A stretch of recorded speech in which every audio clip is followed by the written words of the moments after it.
ते राजकोट किल्ल्यावरच्या काल झालेल्या राड्यावरून खासदार संजय राऊत यांनी फडणवीसांवर टीका केली आहे। भाजपच्या गुंडांनी पोलिसांवर हल्ल्याचा प्रयत्न केला असा गंभीर आरोप राऊतांनी केलाय आणि पोलिसांना सुरक्षा सन्मान देऊ शकले नाहीत आणि याची फडणवीसांनी लाज त्यांना वाटली पाहिजे असा टोला त्यांनी यावेळी लगावला।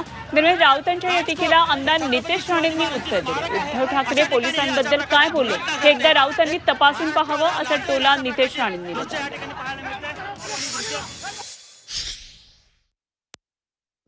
गृहमंत्र्यांना शरम वाटली पाहिजे। हे सगळं पाहताना काय प्रकार आहे?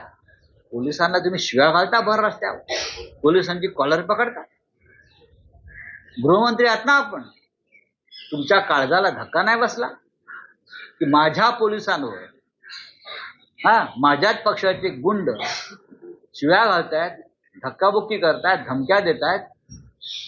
काय चाललंय या राज्यामध्ये?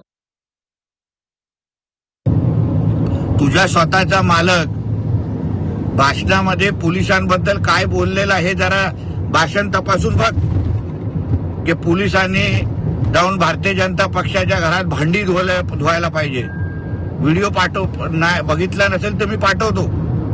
तुझ्या मालकाचा भाचा हा आमच्या घराच्या बाहेर येऊन पोलिसांच्या अंगावर कसा गेलेला त्याचे व्हिडिओ तुला पाठवतो।